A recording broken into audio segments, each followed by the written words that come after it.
Günnägörün görnükli akıldar Şahir Mawtumul Pragynyň dowlan gününiň 300 ýylyna bagyşlanyp 11-nji oktýabrda Aşgabatda geçirilen halkara forumda eden çykyşyna Russiýanyň prezidenti Vladimir Putin Mawtumulynyň adyny gaýta-gaýta ýalňyş okudy, ýalňyş aýtdy. Мыслителя и философа, поэта и общественного деятеля Махмуд Кули Фраги сегодня в современном мире является весьма актуальным. Махмуд Кули Фраги заслуженно считают великим гуманистом. Takminan 7 minut dowam eden çykyşyny Nutku Şahiryň adyny 12 gedek gaýtaran Rus lideri her gedekde ya Mahmud Kuli ya da Mahmud Kuli diýip gaýta-gaýta ýalňyş aýtdy. Ine Rus häkimetleriniň türkmen akyldaryna bolan hakyky garaýşy Mahmud Kuli däl, Mahtum Kuli. Diýip Azatlyk radiosynyň media synçysy sosial torlarda bir Türkmenistany tarapyndan galdyrylan bir teswiri sitirleýär. Putiniň türkmen akyldarynyň adyny görnütin ýalňys aýtmagy onuň diňe bir pragynyň mirasyna däl,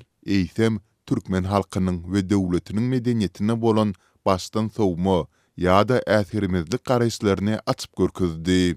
Diýip ýerli synç Azatlyk radiosyna iberen syn seljermesini aýdýar. Öz çykyşyna täze dünýä tertibiniň kemale gelýändigini, hususan global günnägörde we global günortada täze maliýe, ykdysady we syýasy güýç merkezleriniň emele gelýändigini öňe süren Rus lideri täze dünýäde her bir milletiň öz durmuş medeni kimligini, öz gytyarlaryny saklap galmak uğruna tagallaýandygyny aýtdy. Ýöne türkmenleriň milli buýsanjyna urulan akyldar Şahiryň adyny gaýta-gaýta ýalňyş aýtdy. О произведениях Махмуд Кули. Махмуд Кули был одним из первых. Книги Махмуд Кули не только читали.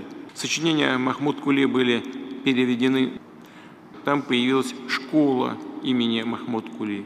Памятник Махмуд Кули. Махмуд Кули, Махмуд Кули, Махмуд Кули, Махмуд Кули.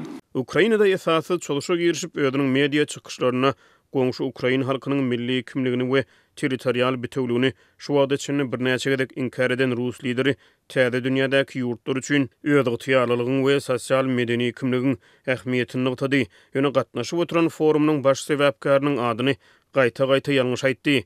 Azatlyk radiosynyň synçysy Putiniň Aşgabatdaky çykyşy barada habar beren Mir telekanalynyň alyp barjysynyň hem Mawtumul Pragynyň adyny ýalňyş aýdandygyny belleýär. Rus lideri Türkmen paýtagtyna Pragynyň adyny ýalňyş aýdyp eden çykyşyna akyldar Şahiry övdi. Onuň türkmen diliniň we medeniýetiniň kemale gelmegine goşantlaryna salgylanyny.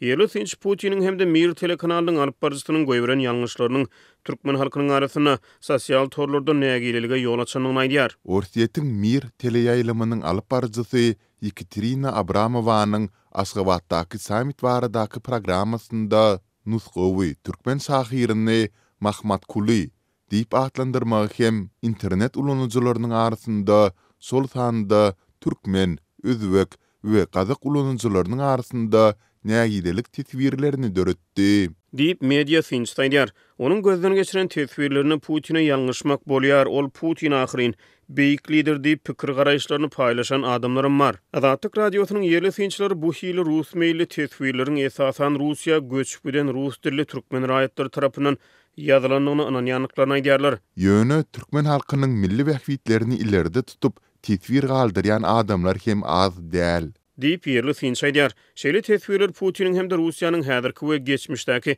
agressiw daşary syýasatyny ýadgarýarlar. Ýerli synç türkmen halkynyň bähwitlerini ileri tutýan teswirlere salgylanyp Rus alyp barjysynyň bu ýalňyşy bilgeçleýin we äsgermezlik görnüşine goýberendigini aýdýar. Ol alyp barjynyň ýalňyşynyň türkmen halkynyň arasyna Rus mediasyna garşy beslenýän negativ garaýşlary goşandygyny aýdýar. Hökümetiň hiç bir mesele boýunça jemgyýetiň öňünde açyk reaksiýa bildirip bilmezligi indi jemgyýetiň özüniň nähili hem bolsa açyk görnüşde bar bolan problemalary dile getirmegine alyp gelýär. Diýip ýerli synç aýdýar. Putiniň we Rus propagandasynyň türkmeniň akyldar şahiriniň adyny şeýle ýalňyşlyk bilen tutmagy türkmen jemgyýetinde seslenme we nägilelik döretdi.